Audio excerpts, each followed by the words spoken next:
السلام علیکم ورحمۃ اللہ۔ یقین جانے اس طرح کی جب کبھی کوئی بحث ہوتی ہے، بات چیت ہوتی ہے، ہمارا ایمان بڑھتا ہے اور ہم اپنے مالک کے شکر گزار ہیں جس نے ہمیں ہدایت دی ہے۔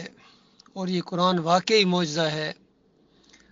جن کے دلوں میں اللہ کا وقار نہ ہو ان کو یہ پٹخ پٹخ کر مارتا ہے، پٹخ پٹخ کر مارتا ہے۔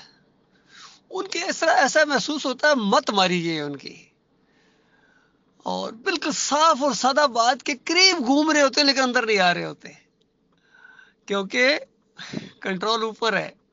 جب تک ادھر سے منظوری نہ ہو اوپر سے، یہ کیسے اندر آئیں گے؟ نہیں آ سکتے، ادھر ہی گھومتے رہیں گے۔ اس لیے اللہ تعالیٰ نے ایمان کی پہلی شرط لگائی ہے کہ جس دن طاغوت کا کفر کرو گے اس دن آپ کا پہلا دن ہوگا اسلام کے اندر۔ تو یہ ہمارے اندر سے طاغوت اٹھا، اللہ نے ہمیں طاغوت بنتے دکھایا، کس طرح طاغوت بندہ بنتا ہے، عالم دین طاغوت کیسے بنتا ہے۔ چونکہ دعوت اٹھی تھی ان طاغوتوں کا کفر کرو، یہ بڑے بڑے ہیں، یہ اکابرین ہیں، یہ طاغوت ہیں، اور یہ مسلک پرست کہتے تھے یہ طاغوت ان کو کیوں کہتے ہو؟ طاغوت تو پھر شیطان ہے، اور یہ دوسرے وہ طاغوت ہیں۔ ان کو آپ نے عبد القادر جیلانی کو طاغوت کہہ دیا، محی الدین چشتی کو طاغوت کہہ دیا، مجدد الثانی بھی، علی اجمیری بھی، شاہ ولی اللہ بھی۔ تو ڈاکٹر اسرار کہتے ہیں پیچھے بچا کون ہے؟ تو بچانا ہمارا کام ہے۔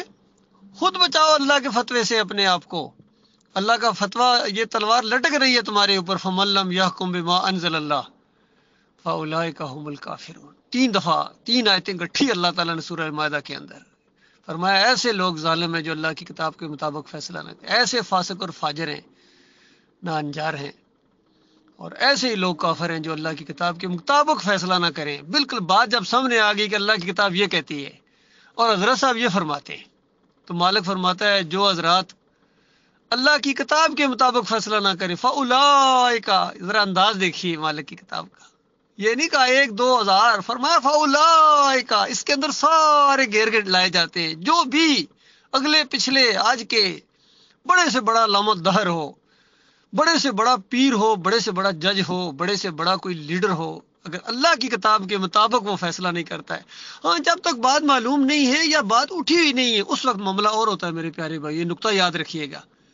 لیکن جب بات اٹھی ہوئی ہو کہ ہاں یہ طاغوت ہیں، انہوں نے اللہ کی کتاب کا راستہ روکا ہے، اس وقت اگر کسی کے دل میں ان کا وقار آ جائے یا ان کو بچانے کی کوشش کرے، فَأُولَٰئِكَ هُمُ الْكَافِرُونَ، مالک فرماتا ہے ایسے سارے لوگ، یہ پیچھے چلنے والے ان کے طاغوتوں کے حمایتی، یہ کافر ہیں، ہم فیہا خالدون، ہمیشہ اس آگ کے اندر رہیں گے۔